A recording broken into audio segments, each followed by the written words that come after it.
Welcome to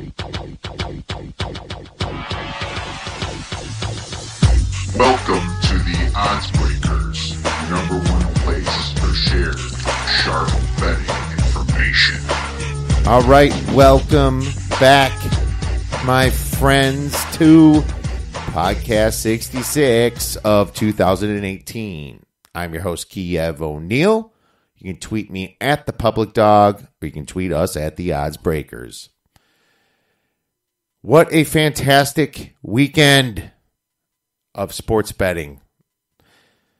3-0 in college basketball, which was given out to members. 2-2 in the bowl games, but hit our larger premium play of App State minus 6.5, and 3-1 in college football. So another great weekend in a row, just racking them up, making us at 50. Well, we're still at 55.9% in college football. We're over 50% now in the NFL. That's kind of been back and forth a little bit. And we are profitable in college basketball. Got to double check the numbers. We're a little bit over 50% up, up a little bit. So loving that. College football's been killing it, and these bowls have been awesome. This week is our last week of fantasy football. Being that it's week 16, it is championship week. So one more time, we are going to have D Nasty on to break that down for you. Now, if your league goes into week 17 for some reason, and the Saints all of a sudden are benching all their players, you better have a talk with your commissioner, because that is not right, and that needs to be changed.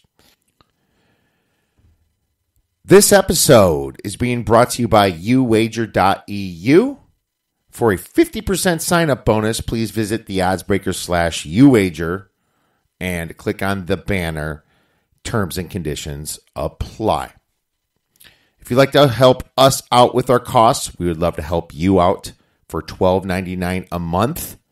It's still at $12.99. You can become an OddsBreakers member by visiting theoddsbreakers.com and support us, and we will in turn give you all of our picks, our premium picks, before the line moves. For $2 more, you can become a patron subscriber and get some of our podcasts earlier. And if nothing else, please visit theoddsbreakers.com and become a free picks newsletter subscriber. Let's recap a few of these awesome games last week. Arizona State at Fresno State. Now, man, I'll tell you, we're on Arizona State. This was one of our few losses, but I'll tell you, it sucks that they didn't have N'Keal Harry. But I thought when they were down by 3 in the fourth quarter, they made a stupid mistake by not going for it on 4th and 1 in the middle of the field. Herm Edwards, come on, man.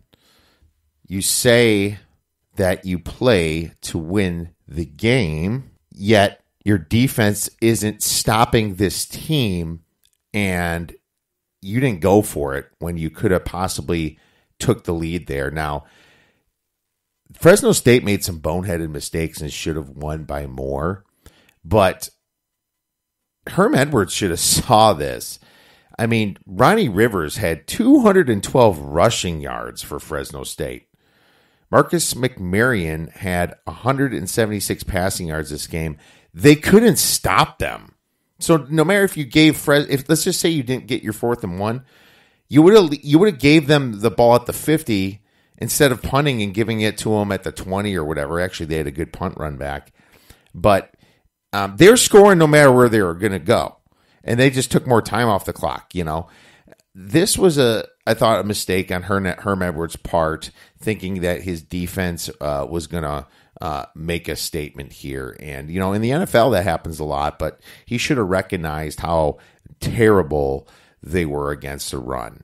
I mean, if you look at Fresno State rushing, the whole team, 7.4 yards per rush. Ronnie Rivers had 8.8 himself, okay? That's how bad Arizona State was, and they kind of gave them the game when they didn't go for it. So slightly bitter about that, but hell, it's been a great weekend. Moving on to the Tulane versus Louisiana Tech. LA Tech was our other side that we lost, and I'll tell you this: they are getting their butts kicked this game. They're down 21-7 and 24-7. They kick a field goal. They score some more points in the third quarter, and then all of a sudden they score a touchdown in the fourth. They're only down by 3 points. I wanted to hedge so back and buy back on Tulane, but it wasn't. The numbers weren't right, and Tulane ended up winning. Louisiana Tech is another, or sorry, not Louisiana Tech. Louisiana, they used to be Lafayette. They couldn't stop the run either. I believe that Tulane was at about 5 yards per rush, which is pretty good, and Louisiana was at 2.8 yards per rush. So their quarterback did okay for what he had, but Tulane's defense was a little bit too tough on them. Georgia Southern, this was one we had to kind of wait to the very end to win this. Eastern Michigan scored that touchdown at the very end to pull ahead. And then Georgia Southern was down by 1 point.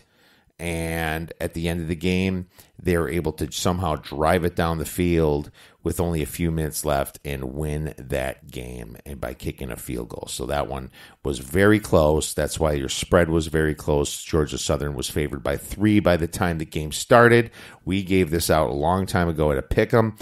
Hopefully you guys out there got it at 2 or better.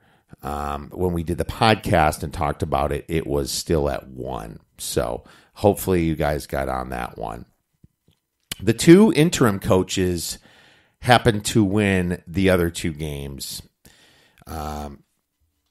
Utah State completely took care of business, destroying North Texas. If you were one of those people that brought that spread down from 11 all the way down to -7, you were definitely bummed out because this game wasn't even close from the beginning.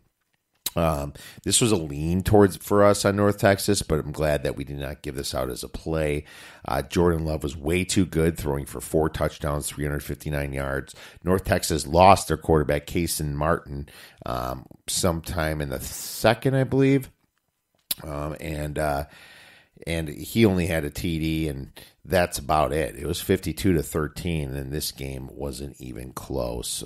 The other bowl game, Appalachian State, when that thing dipped below 6.5 to 6.5, we fired hard on Appalachian State. I knew Middle Tennessee was being over bet because of that story with Brent Stockstill and his coaching for his dad. You know, that's a great story and all, but I don't know how I don't know how you can affect the line this much, you know, just because of one technicality like that, just because of one handicapping angle. You know, maybe give them another point or two for motivation. But geez, I mean, you're still playing a team that's much better than you. You know, what did we say? We said Appalachian State was probably an above average Power 5 type school. You know, and they would have beat a lot of Power 5 teams. They should have beat Penn State, went to overtime. So that one was great for us because it was a premium play, our largest bet of the weekend. And it was just nice to sit back and not worry about it. This thing was 24-6 at halftime. So I got to tell you, Appalachian State, they replaced a lot of players, so a lot of people thought they wouldn't be good this year. No, they were great this year. You know, averaging 6.9 yards per rush this game. Wow, their defense held Middle Tennessee to 1.8. That's not a surprise. They don't run the ball well. Stockstill had 2 interceptions. Yeah, this game wasn't even close at all. Now, quickly want to recap what happened in the NFL last weekend. Man, as a Bear fan, I got to tell you, I'm pretty freaking happy. Minus the cold I have, so excuse my voice. It might be a little bit raunchy. You know, the Bears, for a young team, they're able to be mature enough to capitalize on this game. They did let the Packers back in this game, and this thing was tied at 14. We're sitting with our minus 5.5, sweating a little bit at that time, all the way up till really the end of the game. But their defense kind of, with a lead, played a bend and don't break type deal, which is understandable. They don't want to let the big play go, and once things get to the red zone, defenses tighten up. One thing I'm very happy about is how Mitch Trubisky played.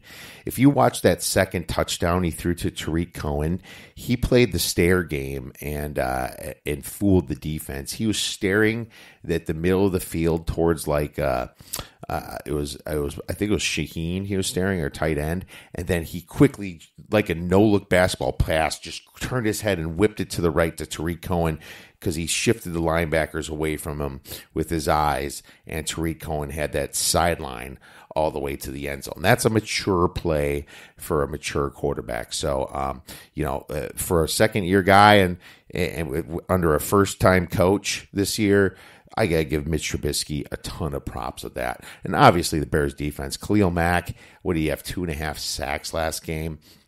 Something ridiculous. And you got to give props to the Bears defense right there. The Packers did pretty well stopping Akeem Hicks.